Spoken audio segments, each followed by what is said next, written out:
Bueno, así, vamos a empezar, vamos a ir a Josué. Vamos a continuar con la historia de Josué. Bien, si os acordáis, la semana pasada vimos un poco el tema de los espías que entraron a la ciudad de Jericó. Estuvieron allí escondidos. La ramera Rahab les protegió, les escondió y pudieron escaparse y decir a Josué que, oye, la ciudad sabe que viene Jehová, o sea, sabe que viene el ejército de Jehová a rescatarles. Y hicieron provisión para los que habían creído en Jehová, para que fueran salvos, Rahab y su familia. Bueno, hoy continuamos la historia, todavía no llegamos a Jericó, pero vamos a ir acercándonos. Así que, Josué 3 y el versículo 1, y... no, ahí ese no es. Aquí, este. Hay un grande. Voy a corregir una cosa rápidamente. A ver, se me olvida. Ahí, bien. Josué 1, Josué 3, versículo 1 dice: Josué se levantó de mañana, y él y todos los hijos de Israel partieron de Sittim y vinieron hasta el Jordán y reposaron ahí antes de pasarlo. Tengo que coger un mapa y poner aquí atrás un mapa también para que se vea. Pero tenemos a los judíos yendo hacia la tierra de Canaán. Lo que divide el este del oeste, y están yendo del este hacia el oeste, hacia Canaán. Lo que está en camino, lo que se interpone, es el río Jordán, que es un río grande y no hay puentes, o los puentes están protegidos. No había manera de cruzarlo fácilmente. Y bueno, aunque hubiese puente, hay que pensar que millones de personas para cruzar un puente, eso logísticamente es casi imposible. O sea, para cruzar el río Jordán, una nación entera, pues requería algo especial. Era un problema serio ese. Es muy diferente a cruzar una persona o un grupo pequeño de personas a cruzar un campamento entero de millones de personas. Pero dice que vinieron hasta el Jordán, reposaron ahí antes de pasarlo, y dice, y después de 3 días los oficiales recorrieron el campamento y mandaron al pueblo diciendo: cuando veáis el arca del pacto de vuestro Dios y los levitas sacerdotes que la llevan, vosotros saldréis de vuestro lugar y marcharéis en pos de ella.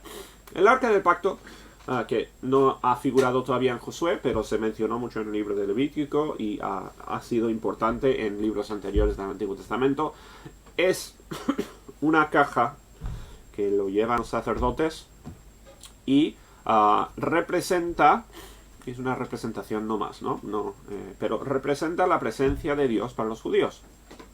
Dios es espíritu, Dios no está limitado a una caja, no era un ídolo, y es muy importante la distinción, ¿no? Dios jamás les mandó a adorar al arca, y estaba prohibido adorar al arca, bien, pero era una representación visual de que Dios estaba con ellos.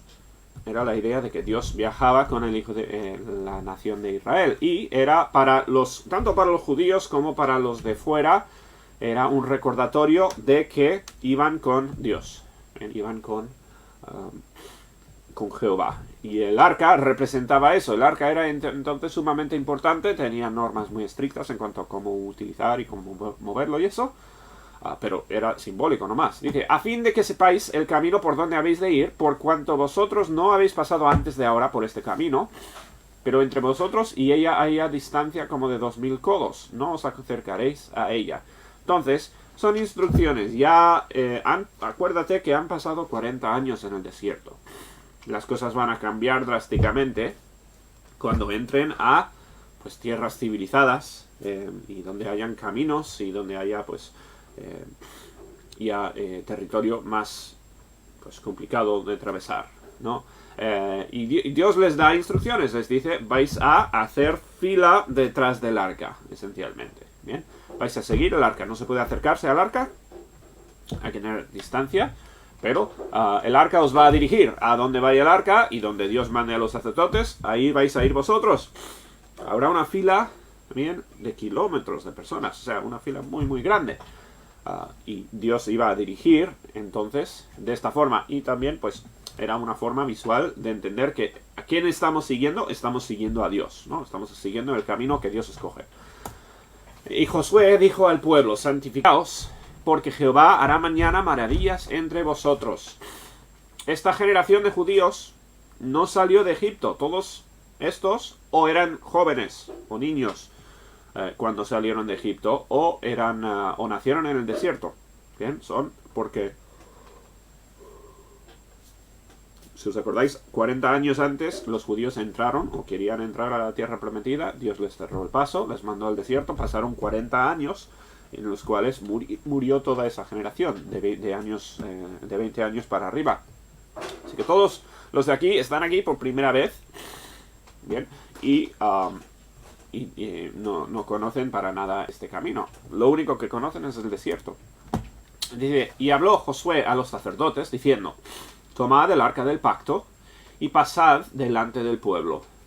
Y ellos tomaron el arca del pacto y fueron delante del pueblo. Otra vez esta idea de que vamos a seguir a Dios, el camino, el plan que Dios escoge. Entonces Jehová dijo a Josué, desde este día comenzaré a engrandecerte delante de los ojos de toda Israel, para que entiendan que como estuve con Moisés, así estaré contigo. Dios le dice a Josué, yo te voy a hacer mi representante, yo te apunto como, yo te escojo como líder de los judíos. Tú tienes un rol aquí muy importante.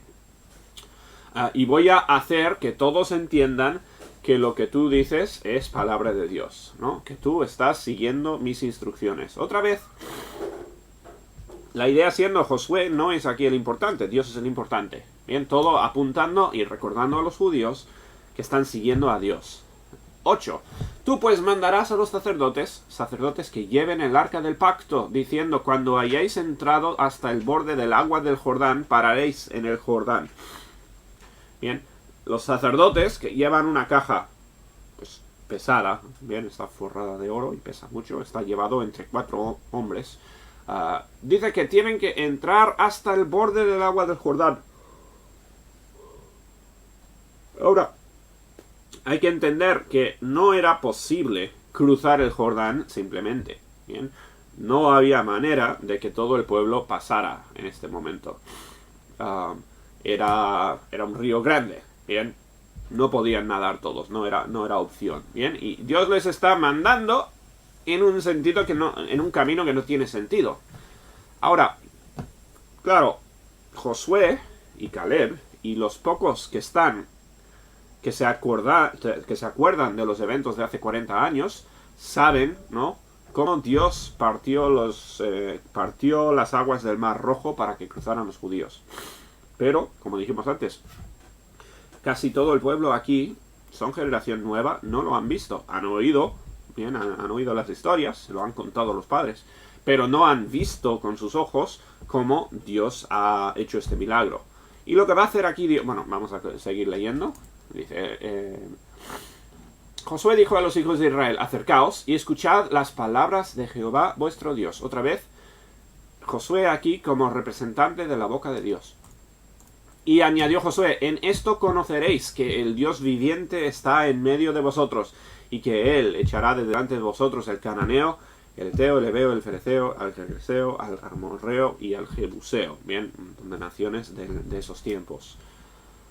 He aquí, el arca del pacto del Señor de toda la tierra pasará delante de vosotros en medio del Jordán. Y voy a volver al 9, porque es importante lo que está diciendo Josué, ¿no? Está diciendo, estas son las palabras de Dios, no son mis palabras, no me estáis siguiendo a mí simplemente, ¿no? Estáis siguiendo a Dios.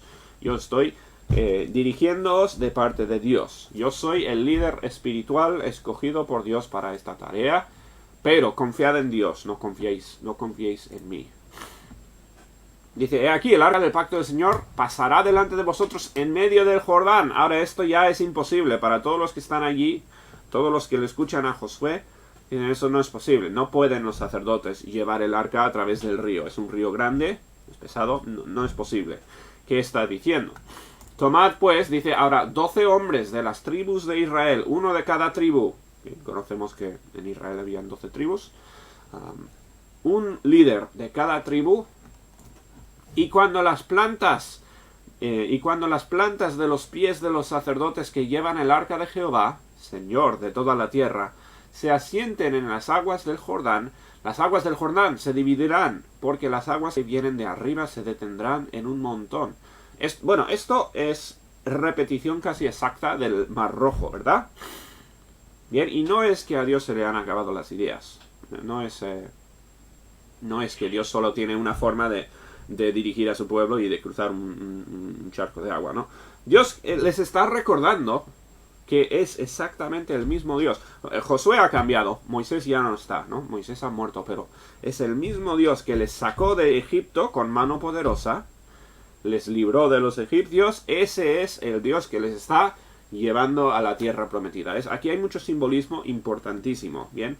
Y porque y antes, cuando Moisés fue el que abrió, por decirlo, las aguas con su vara, bien, la cosa visible era la vara de Moisés, que fue pues el representante también del poder de Dios. Josué no tiene vara, ¿no? Él no tiene nada así. ¿Qué es lo que simboliza aquí, o qué es lo que ven los judíos? Lo primero que entra al agua es el arca, ¿bien? Es otra vez la idea de que aquí Dios está entrando al agua y lo está partiendo. Dios está haciendo dos cosas, ¿bien? Demostrando que Él es el líder, Él es el que les está llevando a la tierra prometida con mano poderosa. Y segundo, que Josué es su representante. Le está confirmando aquí a Josué. Que todo el pueblo vean que Josué, igual que Moisés, dirige el pueblo hacia donde Dios quiere.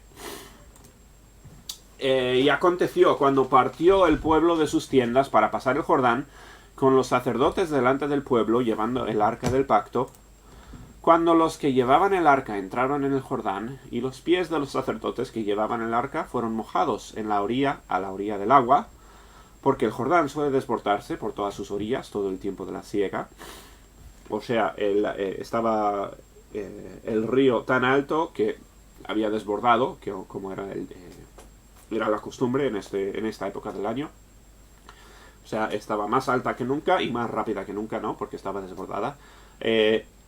Cuando los pies de los sacerdotes tocaron el agua, las aguas que venían de arriba se detuvieron como en un montón, bien lejos de la ciudad de Adam, que está al lado de Zaretán, y las que descendían al mar del Arabá, al mar salado, se acabaron, y fueron divididas, y el pueblo pasó en dirección de Jericó. Otra vez, casi exactamente como con el Mar Rojo, Dios para el agua. En este caso, los dos son milagros, ¿no? Los dos obviamente son una cosa que Dios hizo que científicamente no tiene explicación. Ha habido alguna persona intentando explicar que se tapó el río con un desprendimiento o intentar darle una explicación natural a esto y no tiene explicación natural. Bien, no tiene sentido. Tenía que cruzar una nación entera. Millones y millones de personas no pasaron por un desvío momentáneo del río ni nada de esto, ¿no? Esto fue un milagro de Dios. No sabemos cómo lo hizo, porque el agua baja, ¿no? La agua baja acumulando. No sabemos si Dios lo transportó de un lado al otro de donde estaban pasando. No sabemos, bien. Un día le podemos preguntar a Dios. Pero Dios hizo un milagro. Y una cosa que no tiene absolutamente explicación natural. Y fue una demostración irrefutable del poder de Dios. Bien, imagínate ser un judío aquí. Ves una cosa completamente imposible. Bien. No hay explicación para ello. Dios está diciendo: yo os abro camino. Y muy literalmente está abriendo camino por el río. Diciendo: id por donde yo os dirijo, porque yo os voy a llevar a la tierra prometida. Bien, vais en buen camino. Dice: los sacerdotes que llevaban el arca del pacto del Jehová estuvieron en seco, firmes en medio del Jordán, hasta que todo el pueblo hubo acabado de pasar el Jordán, y todo Israel pasó en seco. Si te puedes imaginar, ¿no? Como que una burbuja alrededor del arca. Ellos entraron al río, se paró el río, y hasta que no cruzaron todos los judíos, estuvo frenado el río. Bien, otra vez, visualmente demuestra, o sea, Dios no hace las cosas por accidente. Dios podría haber hecho otras cosas, Dios podría haber dirigido a su pueblo de mil maneras. Hizo esto, ¿por qué? Para demostrar su poder. Fue un espectáculo, en cierto sentido, para los judíos y para las naciones alrededor, que esto no creáis que no fue visto por otras personas.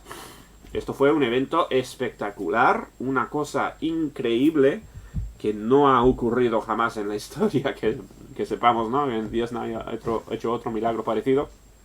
Una cosa, y donde Dios está diciendo, mi presencia os está guiando. Otra vez, eso es lo que significa el arca. ¿Bien? Estáis siguiendo mi presencia. Y Dios frena el agua y lo deja seco para que crucen. Bien, un milagro tremendo. Pero no nos quedemos simplemente con el espectáculo, ¿no? Con lo bonito que fue. Dios está enseñando una lección muy, muy importante para los judíos y para nosotros que leemos la Biblia siglos después. Dios estaba diciendo, mi camino, o sea, donde yo dirijo, yo voy a abrir camino. Yo no os voy a mandar, o sea, donde yo os mande, no hay nada que os pueda frenar. ¿Bien? Hay un río, pues yo paro el río, ¿no? Yo haré el milagro que sea para que tú cumples tu misión. Y eso lo sigue haciendo Dios hoy. Bien, no hay cosa que pueda impedir que sigamos la voluntad de Dios aparte de nosotros. Si nosotros nos disponemos a servir a Dios y hacer lo que Él nos dice, nada nos puede parar. Dios va a abrir camino. Tenemos que asegurarnos de estar en su plan, tenemos que asegurarnos de estar en su camino. ¿Cómo hacemos eso? Siguiendo a Dios, igual que los judíos seguían al arca, ¿bien? Siguiendo al representante de Dios, al que esté dirigiendo, divinamente escogido para ti, pues como Josué, siguiendo, pero sumisos a la voluntad de Dios. Si estamos en su plan, si estamos en su voluntad, nada nos va a parar. Así de sencillo. Este pasaje, bien, nos recuerda eso. Nos recuerda que Jehová es el que está liderando. Su presencia va a acompañar al pueblo. Bien. Ahí lo dejamos. Eso es el final del capítulo 3. Ahí lo dejamos hasta la semana que viene. Continuaremos con Josué, el líder, y lo que él hace. Vamos a ver cómo Dios sigue obrando en el corazón de él. Bien, porque aquí Josué es una persona importante. No solamente porque el libro se llama con su nombre. Bien, pero él es persona grandemente usado por Dios. Pero bueno, seguiremos, si Dios quiere, la semana que viene.